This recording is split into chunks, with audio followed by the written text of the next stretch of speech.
Okay, we're ready for chapter 2 of Bunnicula. It is called Music in the Night.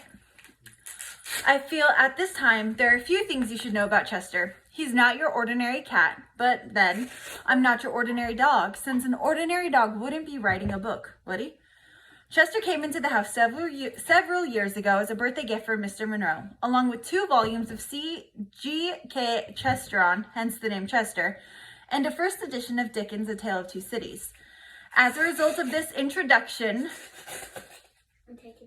to literature, and given the fact that Mr. Monroe is an English professor, Chester developed a taste of reading early in life. I, on the other hand, have developed a taste for books. I found Jonathan Livingston Seagull particularly delicious. From Chester's kittenhood on, Mr. Monroe has used him as a sounding board for all of his student lectures. If Chester doesn't fall asleep when Mr. Monroe is talking, the lecture can be counted as a success. Every night when the family is sleeping, Chester goes to the bookshelf, selects his midnight reading, and curls up on his favorite chair. He especially likes mystery stories and tales of horror and the supernatural. As a result, he has developed a very vivid imagination. I'm telling you this because I think it's important for you to know something of Chester's background before I relate to you the story of the events following the arrival of Bunnicula into our home. Let me begin with that first night. It seems that after I went to sleep, Chester, still stewing over the lost milk, settled down with his latest book and attempted to ignore the rumbling in his stomach. The room was dark and quiet. This did not prevent his reading, of course, since, as you know, cats can see in the dark. A shaft of moonlight fell across the rabbit's cage and spilled onto the floor below. The wind and rain had stopped, and as Chester read Edgar Allan Poe's The Fall of the House of Usher, he became increasingly aware of the eerie stillness that had taken their place. As Chester tells it, he suddenly felt compelled to look at the rabbit. "I don't know what came over me," he said to me the next morning, but a cold chill ran down my spine. The little bunny had begun to move for the first time since he had been put in his cage. He lifted his tiny nose and inhaled deeply, as if gathering sustenance from the moonlight.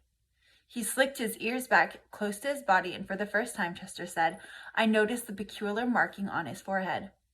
What had seemed as an ordinary black spot between his ears took on a strange V shape, which connected with the big black patch that covered his back and each side of his neck. It looked as if he was wearing a coat, no, more like a cape than a coat. Through the silence had drifted the strains of a remote and exotic music. I could have sworn it was a gypsy violin, Chester told me. I thought perhaps a caravan was passing by, so I ran to the window. There is Chester looking at the window. He looks weird. I remember my mother telling me something about caravans when I was a puppy, but for the life of me I couldn't remember what. What's a caravan? I asked, feeling a little stupid. A caravan is a band of gypsies traveling through the forest in their wagons, Chester answered. Ah, yes, it was coming back to me now. Station wagons?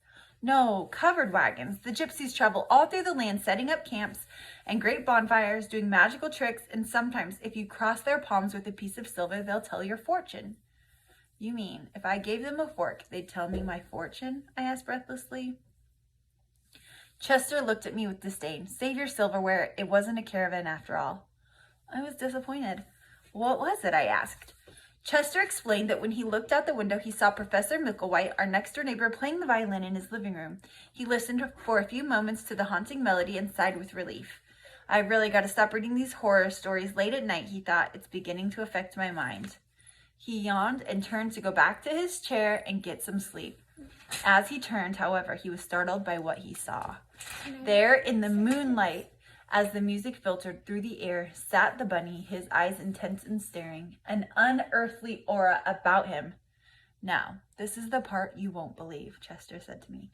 But as I watched, his lips parted in a hideous smile, and where a rabbit's buck teeth should have been,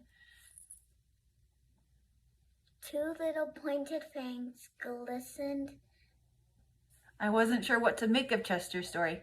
But the way he told it set my hair on end. That's the end of chapter 2. Bye.